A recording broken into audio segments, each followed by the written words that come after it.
Hello, it's Mo.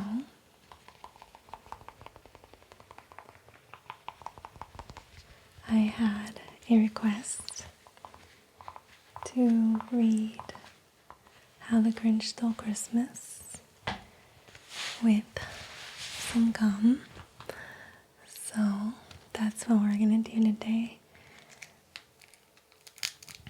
I'm gonna try not to lose my voice.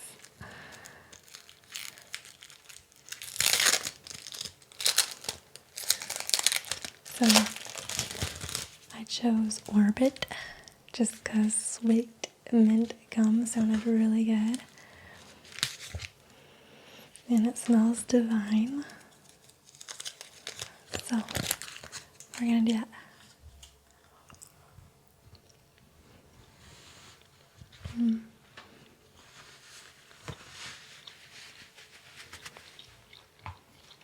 I'll have to use my finger to turn the page.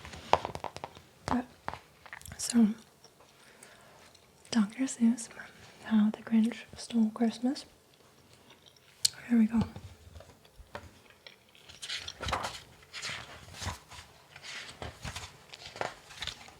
Alright. So, every Who down in Whoville liked Christmas a lot. But the Grinch, who lived just north of Whoville, did not. The Grinch hated Christmas the whole Christmas season. Now, please don't ask why. No one quite knows the reason. It could be that his head wasn't screwed on just right. It could be, perhaps, that his shoes were a little too tight. But I think the most likely reason of all may have been that his heart was 2 sizes too small. But whatever the reason, his heart or his shoes, he stood there on Christmas Eve hating the Who's, staring down from his cave with a sour, grinchy frown at the warm lighted windows below in their town. And he knew every Who down in Whoville beneath was busy now hanging a mistletoe wreath. And they're hanging their stockings. He snarled with a sneer. Tomorrow is Christmas. It's practically here. Then he growled, with his Grinch fingers nervously drumming. I must find some way to stop Christmas from coming. For tomorrow, he knew, all the Who girls and boys would wake bright and early. They'd rush for their toys. And then, oh, the noise. Oh, the noise. That's one thing he hated. The noise.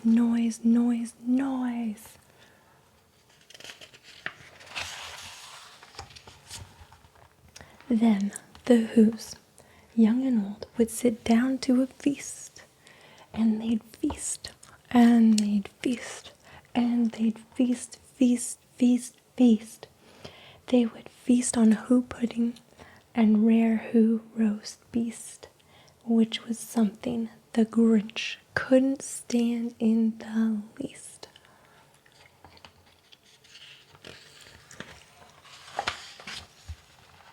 And then they'd do something he liked least of all. Every Who down in Whoville, the tall and the small, would stand close together with Christmas bell ringing. They'd stand hand in hand, and the Who's would start singing. They'd sing, and they'd sing, and they'd sing. And the more the Grinch thought of this whole Who Christmas thing, the more the Grinch thought, I must stop this whole thing. Why, for 53 years I've put up with it now. I must stop this Christmas from coming. But how? Then he got an idea. An awful idea. The Grinch got a wonderful, awful idea. I know just what to do. The Grinch laughed in his throat, and he made a quick Santa Claus hat and a coat, and he chuckled and cluckled. What a great Grinchy trick!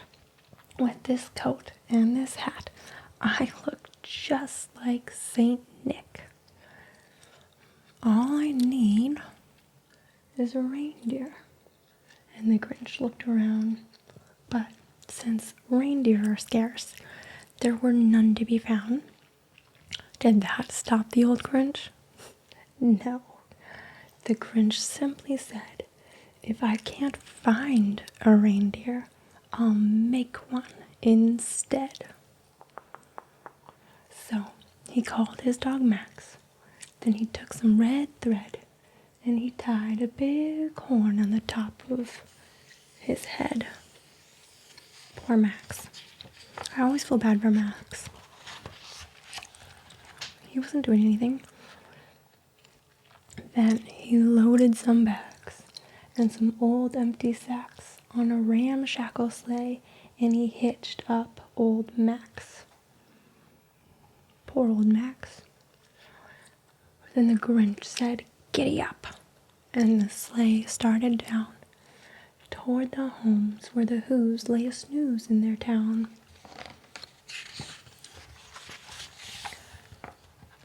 All the windows were dark.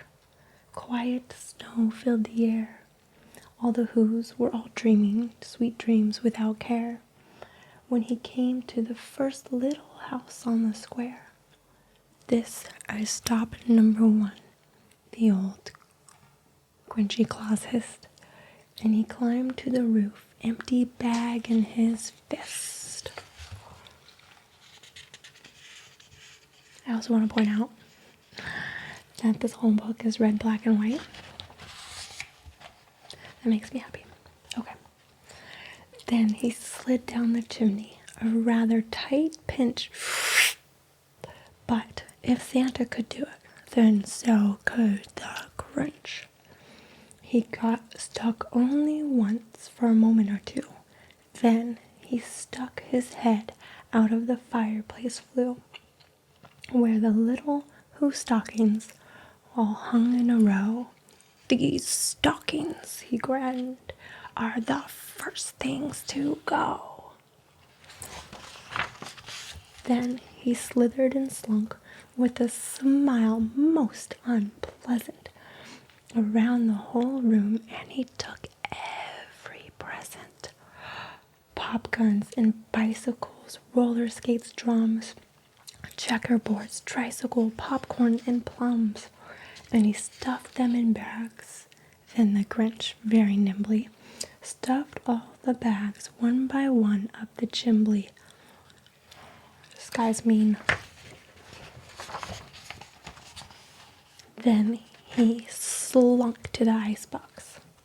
He took the Who's feast. He took the Who pudding. He took the roast beast.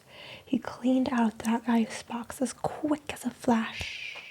Why, the Grinch even took their last can of Who hash. Side note,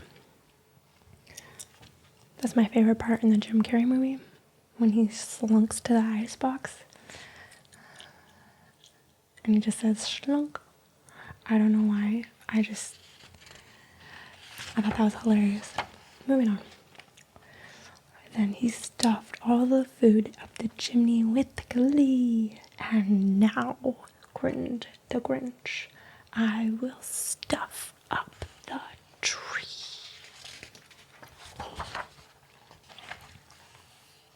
And the Grinch grabbed the tree and he started to shove, when he heard a small sound like the coo of a dove.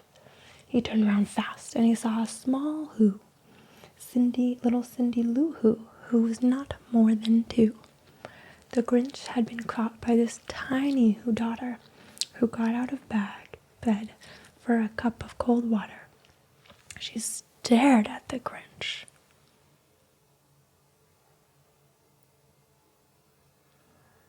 and said, "Santa Claus, why?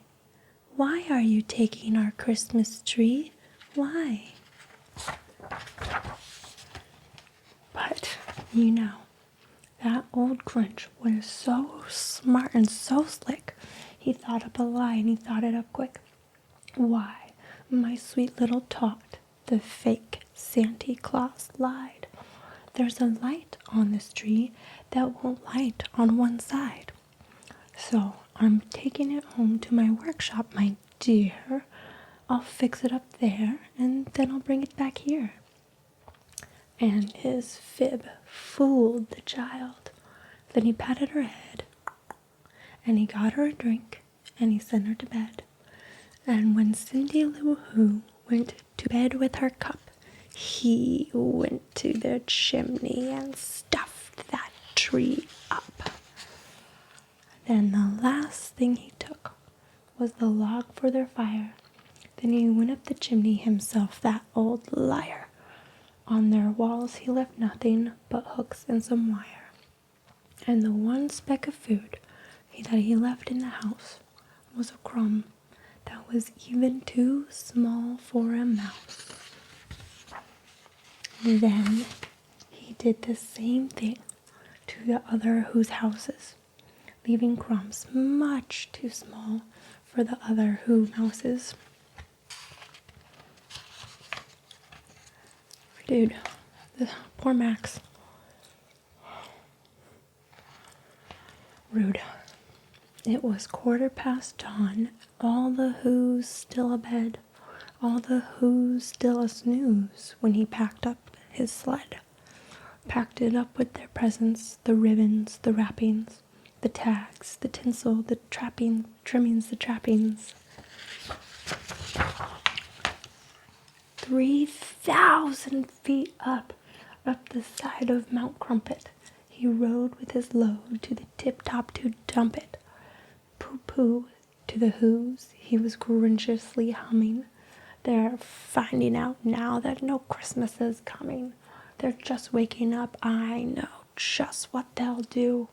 Their mouths will hang open for a minute or two.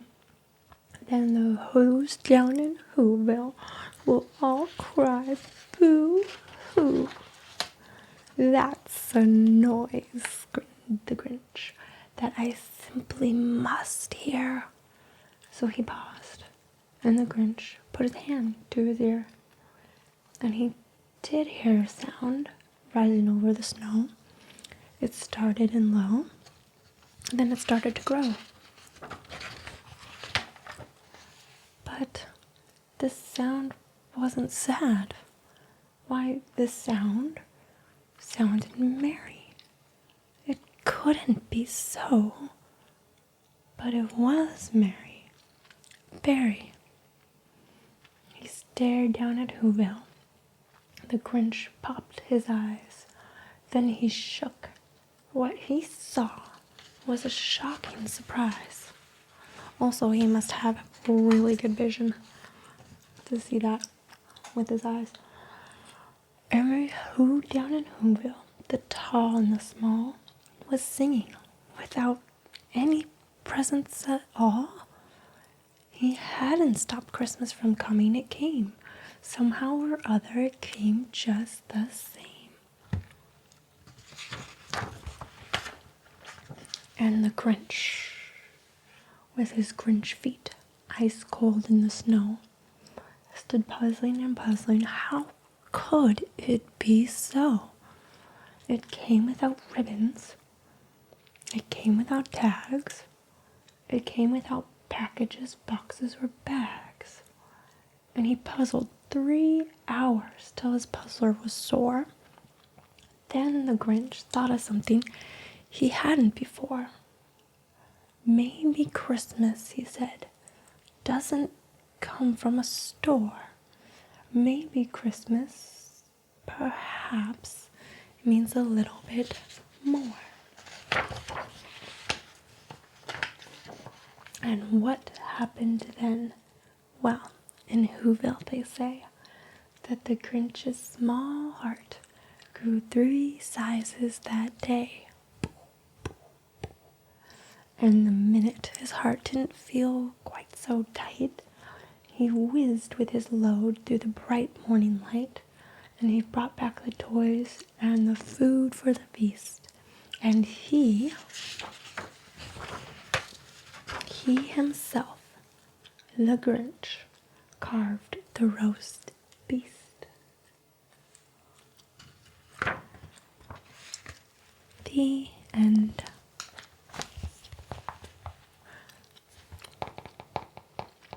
Classic. So thank you for reading this one with me. And thank you for the lovely request.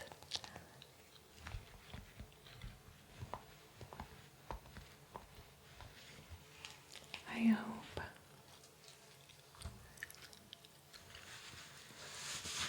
you're all snug in your bed. You can close your eyes and sleep.